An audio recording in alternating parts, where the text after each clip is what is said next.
Visa एक ऐसी चीज़ है जिसके बारे में किसी को मालूम ही नहीं है कि वीज़ा क्या होता है। अमेरिका का वीज़ा, इंडिया का, सॉरी कनाडा का नहीं, यूएई का नहीं, ऑस्ट्रेलिया का नहीं, आपको रुला के छोड़ेगा, आपको एक जानवर बना के छोड़ेगा। याद रखना, ये अमेरिका का वीज़ा एक ऐसी चीज़ है जो आपको इंसान से जानवर में कन्वर्ट कर। ये एक बहुत बड़ी प्रॉब्लम है अमेरिका में। बहुत सारा काम खुद करना पड़ता है गाइस, इसको हर कोई अंडरमाइन नहीं करता है। पर ये जो क्वाइटनेस है ना, जो साइलेंस है on the streets, that is deafening. मतलब इतनी ज़्यादा है, कांट इमेजिन कि तुम फिर वापस क्यों नहीं चले जाते। 27 साल बाद मैं वापस नहीं जा सकता, किसके लिए जाऊँ। 27 साल में जो मेरे ऑर्गेनिक रिलेशनशिप्स बनने थे, जो मेरी लाइफ आगे बढ़नी थी, सारी नहीं बढ़ी। हम वहीं खड़े रह गए ना, खारे हुए इंसान की तरह वहाँ वापस पहुँच जाएँ। अवर अमेरिकन ड्रीम वाले भाई यार, फिर से इन्होंने किसी का रिएक्शन दिया है, बड़ा मज़ेदार है। इंडिया वर्सेस यूएसए, ठीक है, देखते हैं क्या कह रहे हैं इस बार। एक बंदी है जिसका मुझे नहीं मालूम वो कौन है।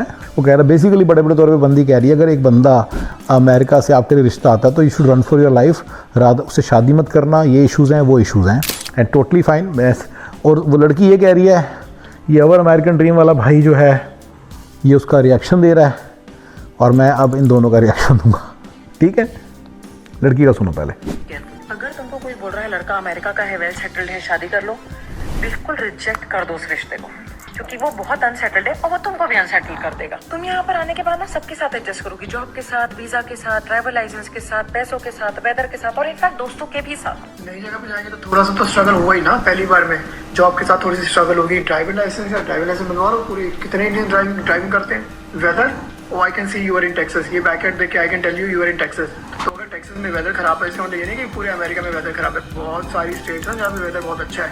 कभी महंगी जगह पे जाके देखो, कैलिफोर्निया में जाके देखो कितना बढ़िया वेदर है। अमेरिका में दूध नहीं बनता क्या? अमेरिका आके तुम बहुत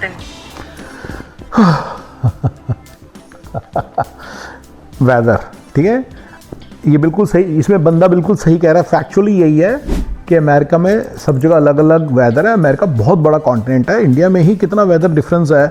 हिमाचल का अलग है, चंडीगढ़ नॉर्थ का अलग है, वेस्ट बंगाल का अलग है, और साउथ का बिल्कुल ही अलग है, और वेस्ट और अपना ये वेस्टर्न एरिया इंडिया का बिल्कुल अलग है।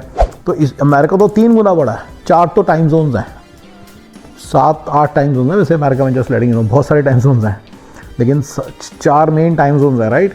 तो मतलब इतना चौड़ा है, तो इतना बड़ा कंट्री है। इसके अंदर सच में लोगों को ये, मुझे लगता है बहुत लोगों को गलतफहमी होती है कि वेदर है इसमें, ये वेदर की तो कोई प्रॉब्लम, बात करने मतलब ही नहीं है। आप अपने हिसाब से जो मर्जी वेदर ढूंढ सकते हो। मैं नेशविल टेनेसी में पहले रहता था, बहुत तगड़ा वेदर है। एरिया का वेदर बहुत ही तगड़ा है, राइट ना। गर्मी पड़ती, एलए का वेदर है, सैन डिएगो का वेदर बहुत ही तगड़ा है, ठीक है ना। अगर आपको सस्ती जगह नहीं तो नेशविल टेनेसी जो मैंने बताई है, मेम्फिस, इन सब के वेदर बहुत बढ़िया है, राइट। नेशनल में तो एक पतली सी ये जैकेट पहन के, एक छोटी सी जैकेट पहन के पूरी सर्दियाँ निकाल लेता था मैं, और गर्मियों में भी ऐसी कोई ज़्यादा गर्मी नहीं पड़ती। ऐसे बहुत सारे एरियाज़ हैं जो बहुत अच्छे वेदर्स हैं, जो जिनका क्लाइमेट बहुत अच्छा है, और वेदर मतलब बहुत सारा दिन सारा साल बड़ा अच्छा रहता है। आप उसमें कहीं भी जा सकते हो। दोस्तों के मामले में बंदी सही है थोड़ी सी, दोनों थोड़े थोड़े ठीक हैं। पता है कैसे दोस्त बनते हैं, ऑब्वियसली बनते हैं, लेकिन अमेरिका की दोस्ती और इंडिया की दोस्तियाँ में बहुत फ़र्क होता है, ठीक है, बहुत फ़र्क होता है, ठीक है। फिर भी आई एम लकी, मतलब there are certain simple success formulas मैं आपको पास करूँगा। मैंने बताया भी थे एक बार कि यहाँ पे भी दोस्त बन सकते हैं, इंडिया की तरह बहुत अच्छी दोस्तियाँ बन सकती हैं। अगर आप उन फार्मूले को फॉलो करो तो आपको बहुत ज़्यादा अच्छा लग सकता है। तो फ्रेंड्स बन सकते हैं। तो यहाँ पे बंदा ठीक हो गया। अब उसके पता नहीं किस तरह के दोस्त हैं। ड्राइविंग लाइसेंस, मुझे नहीं पता लड़की की कंप्लेंट क्या है, ठीक है ना। लड़का बिल्कुल सही कह रहा है, डीएल तो बन ही जाएगा, 2-3 महीने में, 4 महीने में बन ही जाएगा। Yes, you have to deal with that. Visa के मामले में जिसके बारे में भाई बात नहीं कर रहा, लड़की जो बात कर रही है, वीज़ा एक ऐसी चीज़ है जिसके बारे में किसी को मालूम ही नहीं है कि वीज़ा क्या होता है। अमेरिका का वीज़ा, इंडिया का, सॉरी कनाडा का नहीं, यूएई का नहीं, ऑस्ट्रेलिया का नहीं, अमेरिका का वीज़ा आपके घुटने ना रगड़वा के छोड़ेगा, आपको रुला के छोड़ेगा, आपको एक जानवर बना के छोड़ेगा। याद रखना, ये अमेरिका का वीज़ा एक ऐसी चीज़ है जो आपको इंसान से जानवर में कन्वर्ट कर देगा। ये अमेरिका का वीज़ा 20-20 साल तक, H1 visa specially, not visa, H1 visa, ये 20 साल तक आपकी ज़िंदगी ख़त्म कर देगा, सारी जवानी खा जाएगा, सब कुछ खा जाएगा, सब कुछ ख़त्म करके जाएगा। ये ऐसी चीज़ है अमेरिका का जो H1 है, ठीक है। तो ये वीज़ा को हर कोई अंडरमाइन करता है, H1 वीज़ा को, और यहाँ से प्रॉब्लम स्टार्ट होती है। हाँ, और कौन सी चीज़ है, किसी ने, दोनों ने ये नहीं बोली वो सेटल्ड है, कुछ नहीं है यहाँ पे, सारे लोग इतना कमाते हैं, टैक्सी वाला भी यहाँ पे उतना ही कमाता है, इतना IT वाला कमा लेता है। तो इसलिए हस्बैंड वाइफ मिलके स्टोर चला रहे हैं, वो अच्छा पैसा बना लेते हैं। स्टोर चलाने में ऐसा कुछ नहीं है कि स्टोर बनाने में कोई इंडिया नहीं है, स्टोर बनाने में बड़ा मुश्किल लगेगा। 1-1.5 साल पैसे जमा करें, दोनों हस्बैंड मिलके कमाएं, कहीं भी लेबर का काम कर लें, जमा करें और अपना स्टोर खोल लें। तो स्टोर खोलने को ऐसी बड़ी बात नहीं है, साथ में फेल भी ले लेता है स्टोर, यहाँ पे कोई भी ले सकता है। सिंपल सक्सेस फॉर्मूलाज को फॉलो नहीं करते तो जल्दी नहीं लेते, अदरवाइज ले सकते हैं। इंडिपेंडेंट में जाते हो ऑफ कोर्स, क्योंकि झाड़ू पोछा खुद करते हो, बर्तन खुद मांजते हो, कपड़े खुद धोते हो, कपड़े खुद फोल्ड करते हो, तो इनफैक्ट बाथरूम में तो खुद ही करते हो। जितनी बार $US का, ये एक बहुत बड़ी प्रॉब्लम है अमेरिका में, बहुत सारा काम खुद करना पड़ता है गाइस, इसको हर कोई अंडरमाइन नहीं करता है। भाई साहब जी यहाँ पे वे बंदा गलत होगा, मेरे को पता नहीं, थोड़ी सी रील पहले देखी थी। नाम सुन के तुम्हारी LED बल्ब जले ना, ये याद रखना कि तुम यहाँ पे आके हर चीज पे डिपेंडेंट रहो। मेड नहीं है, बिना ड्राइविंग लाइसेंस के तुम्हारा कुछ नहीं होने वाला। शाम को 7 बजे के बाद ऐसा लगता है रात के 3 बजे हैं, घर के बाहर एक कुत्ता नहीं नजर आता, एक्चुअली कुत्ते ही नजर आते हैं। हाँ, शाम को 7 बजे के बाद वो कह रहे हैं ना कि अगर तुम्हारा ड्राइविंग लाइसेंस है, बिना ड्राइविंग लाइसेंस के रहना एक जानवर वाली लाइफ है। बिल्कुल है, पर क्यों है ये चीज़, तो बड़ी प्रॉब्लम सॉल्व उसके। मेरे आई नो समवन कनाडा में उतरे 10 दिन के अंदर अंदर ड्राइविंग लाइसेंस पास, 10 दिन के अंदर अंदर। मेरी जिद थी कि 10 दिन के अंदर अंदर लेना है, 2 हफ्ते ज़्यादा लेना। 2 महीने के अंदर अंदर ड्राइविंग लाइसेंस किसी को दिलवाया मैंने रिसेंटली, पीछे पढ़ के, लोगों को मालूम ही नहीं ड्राइविंग लाइसेंस ले तो जानवर हो। ID कार्ड छोड़ो, ID कार्ड तो बहुत छोटा शब्द है, बहुत छोटा शब्द है, डजंट कन्वे। जानवरों वाली आपकी औकात, तो जानवरों वाली आपकी लाइफ रहेगी, इसमें कोई शक नहीं है। बंदी सही कह रही है, लेकिन उसने भी पार्शली बोला है। पर उसके बाद क्या है कि क्यों ऐसे हो, ये मेरे सिंपल ऐसे सबसे बड़े आराम से टेक केयर हो सकती है इसी चीज़, और यहाँ पे बंदा सही माना जाएगा। देखते हैं क्या कहता है। कि बिना मेड के हम सर्वाइव नहीं कर सकते, आज तक मेड नहीं लगाई हमने, फिर भी बहुत खुश है अमेरिका में। हाँ, ये तुम खुश हो भाई, दूरी नहीं दुनिया खुश हो, मैं भी खुश नहीं हूँ। इतना ज़्यादा काम होता है यार यहाँ पे, ये सारा काम करते रहो सारा दिन। वो कहते हैं ना वर्क लाइफ बैलेंस अमेरिका में बहुत अच्छा है, वर्क लाइफ बैलेंस बहुत अच्छा है। अरे नहीं, अमेरिका में वर्क सारा निकाल के, वर्क के अंदर काम कम कर दिया, 40 घंटे का काम कर दिया, उसमें भी 30 ही घंटे काम होता है। सारा काम निकाल के पर्सनल में फेंक दिया, तो लाइफ में फेंक दिया। तो वर्क लाइफ बैलेंस बहुत ज़्यादा ख़राब है अमेरिका में। अगर वर्क कम 25-30 घंटे की नौकरी होती है तो घर आके सब लोग मस्तियाँ क्यों नहीं मारते, मिलते जुलते क्यों नहीं? सबको अपने अपने घरों के काम करने हैं भाई। तो इसलिए ये वाली बात मैं इस बंदे के साथ नहीं हूँ, मैं उस बंदी के साथ हूँ। बंदी बिल्कुल सही कह रही है, यहाँ पे काम बहुत करना पड़ता है, सबसे बड़ी प्रॉब्लम है इस कंट्री की। और घर के बाहर कुत्ते होते कि नहीं होते अमेरिका में, कंफ्यूज हूँ मैं, क्या बोल रही हो आप? क्योंकि शोर शराबे से तो बहुत अच्छा है, पूरे दिन आलू ले लो, प्याज ले लो, हॉर्न बजना, कुत्ते भौंकना सड़क पे, उनसे तो बहुत अच्छा लोनलीनेस। एटलीस्ट आपके कान आपको थैंक यू तो बोलते हैं। देखो ये हर एक अपना अपना है, पर ये जो क्वाइटनेस है ना, जो साइलेंस है on the streets, that is deafening, मतलब इतनी ज़्यादा है, कांट इमेजिन। तो ये जो बंदा बोल रहा है मैं इसके साथ नहीं हूँ, मैं बंदी के साथ हूँ, मैं बिल्कुल बंदी के साथ हूँ। बिल्कुल ये इतना ज़्यादा है, it is almost like it's very eerie silence, मतलब सब तरफ बिल्कुल सन्नाटा, कोई बंदा बाहर दिखता ही नहीं है। एंड दैट इज़ लाइक, मतलब क्योंकि सब लोग अपने अपने घरों के काम कर रहे हैं ना यार। और वो कोई ऐसा नहीं कि बिल गेट्स बनने के लिए ऑपरेटिंग सिस्टम बना रहे हैं, या वो रैकल बना रहे हैं, या वो कोई बड़ा राउटर बना रहे हैं सिस्को वाले की तरह। बड़े बड़े नेटवर्क इंजीनियर, बड़े सॉफ्टवेयर इंजीनियर, बड़े C++ गुरु, बड़े जावा गुरु, बड़े इंटीग्रेशन टेक्नोलॉजीज गुरु घर आके झाड़ू बर्तन कपड़े सफाइयाँ रोटियाँ करते हैं। बिल्कुल, और क्या करेंगे, तो वो उसमें बिजी रहते हैं। तो इसलिए यहाँ पे आपको वो नहीं मिला। पर फिर भी मैं सभी को बताना चाहूँगा यहाँ पे, जैसे आई नो सर्टेन कम्युनिटीज़ जो बहुत अपार्टमेंट्स में जो लोग रहते हैं उनकी लाइफ थोड़ी सी बेटर रहती है इस मामले में, क्योंकि उनके नीचे जाते सारी वहाँ पे थोड़ा बहुत प्लेग्राउंड बना, तो हमें बच्चे इकट्ठे हो जाते हैं, छोटा मोटा भी प्लेग्राउंड ना, तो हमें बच्चे बहुत मिलते हैं, तो वो थोड़ा सा रहता है। वहीं पे दोस्त भी बनते हैं, हमें बच्चे बन जाते हैं। तो जरूरी नहीं है कि ऐसे हो, लेकिन घरों जहाँ पे घर है वहाँ पे थोड़ा सा, पर घर में भी रहना पड़ता है बच्चों के साथ। अब अपार्टमेंट में कैसे रह लोगे, right? It's like almost saying कि जो बंदा बिहार से आया है कि जी मैं कभी घर लूँगा नहीं, तो झुग्गी में ही रहता रहूँगा। अपार्टमेंट मैंने बड़ी बार बताया कि झुग्गी के बराबर है। बनाओगे, बर्तन मांजोगी, दोपहर का खाना सोचोगी, बर्तन मांजोगी, शाम का खाना सोचोगी, बर्तन मांजोगी, और रात को सोते समय कल सुबह की तैयारी करके सोगी। डिशवॉशर नाम की चीज़ है अमेरिका में सालों से, और मुझे नहीं पता आपका पति आपके घर में और भी कोई है या नहीं है, वो आपकी हेल्प करता है नहीं करता? मिल बांट के लोग काम करते हैं अमेरिका में, क्या फिक्र? मिल बांट के काम करने से प्रॉब्लम सॉल्व नहीं, दोनों हस्बैंड वाइफ बिजी रहते हैं इसी कामों में, ये बिल्कुल सही है। और डिश वॉशर होने के बावजूद मैं इसमें बंदे के साथ नहीं हूँ। वो बंदी जो कह रही क्लीन करना पड़ता है, बर्तन मांजो, वो खुद हाथ से भी मांजती है, डिश वॉशर यूज़ करती है, लेकिन वो भी काम होता है। डिश वॉशर में लगाना बड़ा काम होता है जी, कोई आसान नहीं होता। हल्का हल्का रिंस करके लगाने पड़ते हैं, फिर एक लॉट धुलता है, फिर दूसरा लॉट दोबारा लगाओ, ये सब चलता रहता है सारा दिन। ये सब काम होता है जी, ये कोई ऐसी चीज़ नहीं जो बंदा, ये मैं बंदे के साथ नहीं हूँ, बंदी के साथ हूँ। काम बहुत ज़्यादा है जी इस कंट्री में।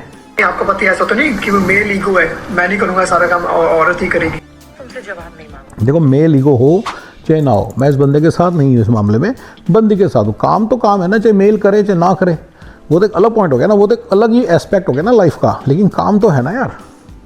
तुम खुद सोचो कि तुम इंडिया में वीकेंड्स कैसे स्पेंड करते हो। यहाँ पर तुम वीकेंड ग्रोसरी करते हो, यहाँ पे तुम वीकेंड में कॉस्को जाते हो। जैसे कि मैंने बोला, you probably live in Texas में वीकेंड में लोग ग्रोसरी और कॉस्को ही करते हैं, उसके अलावा कोई ऑप्शन नहीं उनके पास। कभी और अच्छी स्टेट में रह के देखो, महंगी स्टेट में जाके देखो, बहुत ऑप्शन होती है वीकेंड पे करने के लिए।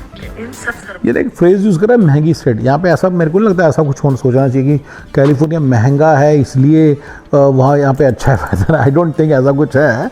टेक्सास में भी बहुत सारे पॉश एरियाज़ होंगे, बहुत सारे बड़े, मेरे को पता है $5 मिलियन के घर हैं, मेरे को खुद पता है। तो हैं, बिल्कुल हैं, शुगरलैंड एरिया में है, ह्यूस्टन के अंदर, और ऐसे हर जगह पे होते हैं जो बहुत ही कॉस्टली घर होते हैं जहाँ के।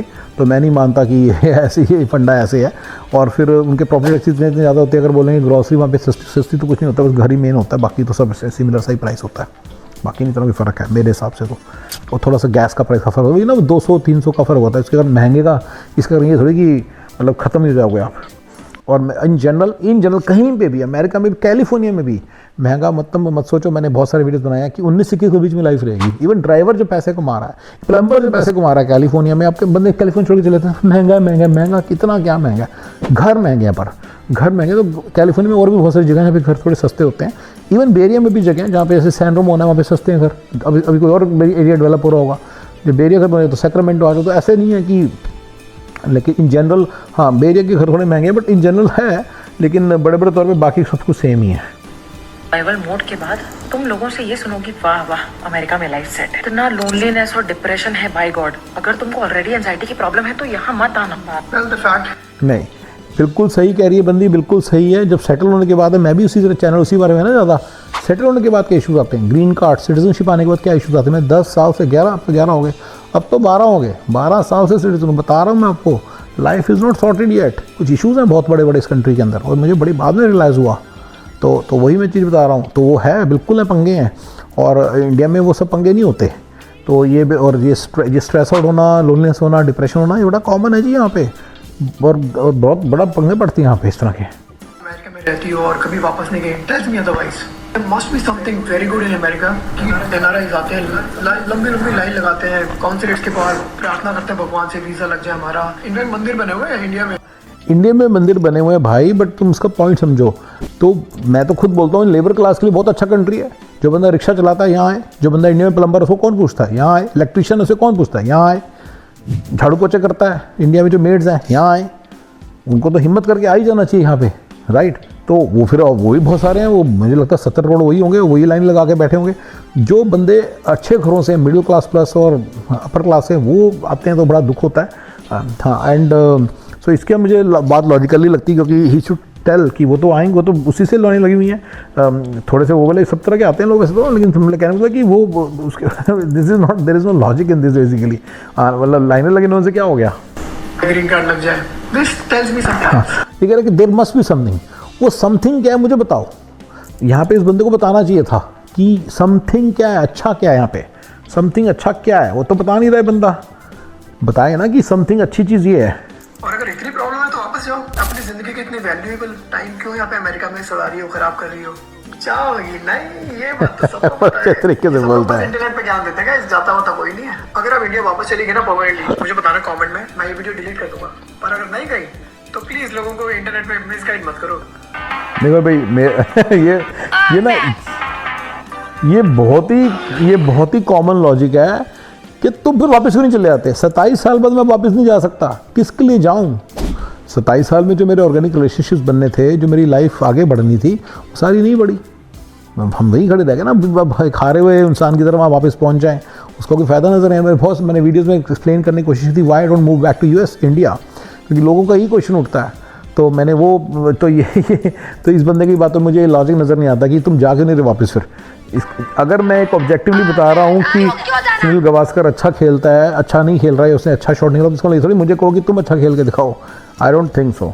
मैं ये कोई लॉजिक नहीं बनता, राइट कि मैं वापस सब बोरे से उठा के सब वापस पहुंच जाऊँ। क्लियरली एक चीज़ बड़ा इंपॉर्टेंट रीज़न होता है कि बच्चे यहाँ पे बच्चे तो यहीं पे पले बड़े ना, वो यहीं पे पले बड़े हैं, सारा कुछ यहीं का हिसाब से रहते हैं, उन्हें तो मालूम कुछ नहीं। सो ये पॉसिबल नहीं है, ठीक है ना, ये पॉसिबल नहीं है। इस चीज़ को मानना बंद कर दो कि क्योंकि मैं या ये लड़की वापस नहीं जा रही तो दैट मीन्स यहाँ पे कुछ बड़ा तगड़ी चीज़ हो रही है, कुछ हमारे पास लगता है कोई आम लगे हुए हैं, राइट। और ये अपने दिल से बिल्कुल निकाल देना कि हम ये चाहते हैं कि आप यहाँ पे आए ना।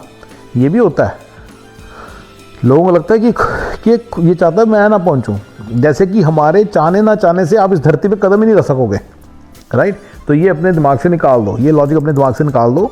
मैं आपको बड़ी ऑनेस्ट बातें बता रहा हूँ इस कंट्री के बारे में। ना ये लड़की इतनी वेल सेटल्ड है, ना ये लड़का इतना वेल सेटल्ड है, ठीक है। ना ये लड़की उतनी वेल सेटल्ड है, ना लड़का उतना वेल सेटल्ड है। मैं बहुत वेल सेटल्ड हूँ, बहुत बढ़िया सेटल्ड हूँ बाय अमेरिकन स्टैंडर्ड्स, बहुत ही अच्छे तरीके से सेटल्ड हूँ, बहुत ही अच्छा कर रहा हूँ, अच्छे पैसे बना रहा हूँ, अच्छी ये मेड करते रहते हैं। To be very honest, I have been having someone to help me out, not exactly a maid but someone comes every day to help me out in khana, kapde, बर्तन, सफाइयाँ, रोटियाँ, इन सब चीज़ों में मेरे को हेल्प करने के लिए बंदा है। एंड मैंने अपने CPA फॉर्मूलों मैंने इंडिया में बंदे हैं 3-4 बंदे मेरे पास ऐसे बंदे हैं जो बिल्कुल एक मैंने CPA फॉर्मूला यूटिलाइज़ किया, वहीं से बनाया हुआ है। तो मेरा काम भी होता है, जो मेरा काम भी बहुत अच्छा होता है। मेरा जो बिज़नेस है उसके अंदर तभी मैं वीडियो बना पा रहा हूँ। और मैं ये भी मानता हूँ कि I am just a miracle of America, because मेरे पास फ्री टाइम भी है, फ्री एंड फ्लेक्सिबल टाइम का फॉर्मूला मुझे बहुत पहले मिल गया था। फ्री एंड फ्लेक्सिबल टाइम का गोल मुझे बहुत पहले मिल गया था कि ये बड़ा इंपॉर्टेंट गोल होता है कि आपको फ्री एंड फ्लेक्सिबल टाइम होना चाहिए। तो ये मुझे जब मतलब this was something like came to very early on in my life, I work towards it. And then full financial freedom का फॉर्मूलेज मैं अपने लिए बना रखे, आपके लिए बताता रहता हूँ कि you basically need $6-7 million and you are done, and it's very easy to make that in America, and it will give you an organic, I call it an organic lifestyle, it will give you an organic lifestyle. तो सारा बताता रहता हूँ। तो आई तो have some help, सो सारी बहुत ही बढ़िया लाइफ है, ट्रस्ट मी, आपको कहीं कंप्लेंट तो ठीक है। अब ये सब कुछ छोड़ के अगर मैं इंडिया चले जाता हूँ, मैंने बताया था कि मैं तो सलमान खान के शेरा से भी नीचे हूँ, सलमान खान के नौकर से भी नीचे हूँ सलाम, राइट। तो पहले जब हम गए थे तो हम सलमान खान के बराबर से निकल के गए थे, राइट। तो बराबर के पहुंच जाना था, मतलब अब ये तो क्या करें, मतलब ये भी एक रीजन कर इंडिया का मेरा तो सवाल ही पैदा नहीं होता। इतना सब कुछ यहाँ पे गेन करने का, सारा यहाँ पे नॉलेज इकट्ठे करने होता, फाइनली कुछ शायद अगले 10 साल में कुछ ऐसा करूँ जिससे कुछ बड़ा हो जाए। मैं आपसे बात भी इसलिए करता हूँ, तो बार बार प्लीज़ ये मत कहना कि why don't move back to India. तो बहुत सारे रीज़न से कोई मूव बैक नहीं करते, लेकिन प्लीज़ यहाँ पे आके मत फंसो, इंडिया के अंदर बहुत बढ़िया लाइफ हो जाएगी। आई नो सम पीपल जिनके पास 20-20 करोड़ रुपये की जायदाद है, वो जायदाद और 10 साल में 40 की हो जाएगी, और 10 साल में 80 की हो जाएगी, और 10 साल में 160 की हो जाएगी। जिसकी ये तो उसका इकलौता बच्चा है और वो यहाँ भटक रहा है। सो दिस स्टुपिडिटी से मैं आपको रोक रहा हूँ और आपको समझा रहा हूँ कि यहाँ पे कोई आम नहीं लगे, and please don't come here. यहाँ पे लेबर क्लास आए, जिनको कुछ नहीं है, झुग्गियों में रहते हैं जो लोग इंडिया में, वो आए, स्लम्स वाले लोग आए, वो जरूर आए, उनकी किस्मत बदल जाएगी। IIT के इंजीनियर्स के साथ उठने बैठने को मिलेगा, और 5-2 साल में IIT के इंजीनियर्स के साथ कंधे से कंधा मिला के बैठे हो। अगर आप मेरे SSF को फॉलो कर लो, आते सारी बेसिकली आप 7-Eleven के अंदर ही काम करो, और 7-Eleven खरीदना आपको 1-1.5 साल में खरीद सकते हो। आप हस्बैंड वाइफ बच्चे पढ़ाने पढ़ाने की कोई ज़्यादा जरूरत नहीं है, सीधा 7-Eleven में काम करो। यहाँ पे पढ़ाई कुछ काम की नहीं आएगी। हाँ, या 4 बंदे मिल के कमा रहे हैं, 3-3, 4-4 हज़ार डॉलर कमाएंगे, 16-17 हज़ार डॉलर हुए, चलो जी 7-Eleven में एक 7-Eleven अपना खरीदो, सीधा 6 से 7-8 हज़ार एक ही होगी, फिर दूसरा खरीदो, फिर तीसरा खरीदो, चौथा खरीदो, चारों सारे बेटे अपने 7-Eleven में सेट कर दो। मैंने आपको एक फार्मूला दे दिया पूरा, यहाँ पे आते सारी, राइट। इतना पैसा आ रहा होगा, फिर IIT के इंजीनियर से बैठो IIT के इंजीनियर के साथ आपको बैठने को मिलेगा नहीं। इंडिया में जो अच्छा आपको कोई 7-Eleven ओनर, इंडिया में भी ऐसे होता है, अरे वो ओनर होता है, पर यहाँ पे ओनर बनना मुश्किल पड़ा इंडिया में ना। यहाँ पे ओनर बनना आसान पड़ा, 1 साल की मेहनत के बाद हो सकता है, बस थोड़ा सा फॉर्मूला फॉलो करना, मतलब फास्ट चले। और ये वीज़ा की कैलकुलेशंस को समझे, वीज़ा की कैलकुलेशंस को समझे, लोग समझते नहीं है, पंगे लेते रहते हैं। वीज़ा को समझें कि वीज़ा कैसे काम करता है अमेरिका में, और उस प्रॉब्लम को रिजॉल्व करें तो बड़े आराम से बहुत बढ़िया सेटल हो सकते हैं लोग। तो एनीवे, सो वो तो मैं फॉर्मूले देता ही रहता हूँ। तो इसलिए हाँ गाइस, तो ये बेसिकली मैंने अपना रिएक्शन दे दिया, आपको सारा बता दिया। तो this is what I feel. ये बंदी मुझे ज़्यादा सही लग रही है, बंदा ओवरऑल मुझे वो लगता है कि थोड़ा सा इमोशनल आंसर देता है, लड़की तो बिल्कुल क्लियर बता रही है भी हो क्या रहा है, फैक्चुअल फैक्ट्स बेस्ड है बिल्कुल, लड़के के आंसर इतने फैक्चुअल नहीं है, ठीक है। और गाइस थैंक यू।